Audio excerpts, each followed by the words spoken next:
विकसित मयूरभंज विस्तारित बारिपदा विकास हम मयूरभंज एवं विस्तारित हम म्युनिसिपालिटी बारिपदा तेणु ये जहाँ जहाँ आवश्यकता लोक रही आम प्रायोरीटी से ड्रेनेज कथा हूँ पानी कथा कहतु रास्तार कथा कहतु कन्वेंशन हॉल कथा कहतु वृद्धाश्रम कथा कहतु गोशाला कथा कहतु ब्यूटिफिकेशन कथा कहतु एवं लोकंर इनकम सोर्स केमती बढ़िबो से आम योजना करुछु विभिन्न कथार मयूरभंज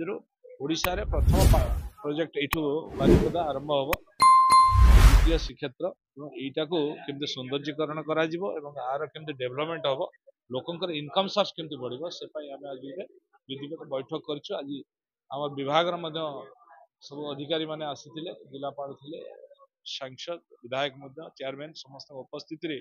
ये प्रकार बैठक आज आरंभ हो सब तो आपण मैंने शुणी तेणु ये डेवलपमेंट कथा को लेकिन बारिपदार एवं एनएससी जोड़ा आवश्यकता अच्छी से एनएससी करा जोड़ा एनएससी मान्यता पाइब जार विधिबद्ध भाव में हो पार एवं जो एनएससी म्युनिसिपालिटी हेबा भाया योग्यता होती आड़ी बंद आम कहलु पूरा इमिडिएट दायित्व देचु जिलापाल टीम जी एवं आर्किटेक्चर दुई जन रही सुपर चीफ इंजीनियर अच्छा से मिलित भाव में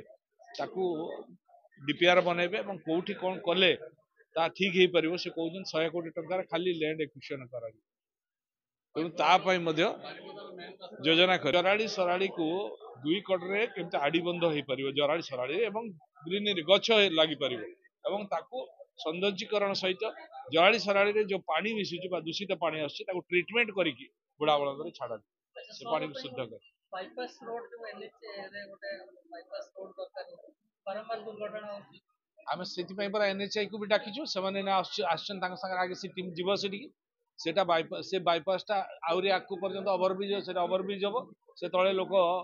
सिटी आसी परबे जो रुकावट है से रुकावट को सेठी हटा जीवो आप निजे देखिले मयूर आम प्रतीक हूँ मयूरभंजर नाम कहीं दिया मयूर हूँ शांति प्रतीक प्रतीक आमर जातीय पक्षी तो मयूर को आधार करके मयूरभंज होती तेणु मयूरभंज पशिला बेलू गोटे सौंदर्यीकरण देखा आप तो शुणिले ये बारिपदर स्टार्ट हम सारा ओडिशा प्रदेश हम भुवनेश्वर को आम करने चाहूँ जेहतु भुवनेश्वर आम कैपिटाल तो भुवनेश्वर में सौंदर्यीकरण तार सब डीपीआर आरंभ हो जाए ड्रेनेज ठार सरेज ठार सब प्रकार व्यवस्था कर देखो आरंभ तो हो आम चाहूँ जिते जल्दी कहीं शीघ्र आरंभ कर 100 दिन व्यवस्था को लेकिन आम जाऊँ 100 दिन रिपोर्ट कार्ड को लेकिन बर्तमान जाऊँ पुणी 100 दिन प्रोग्राम आरंभ हो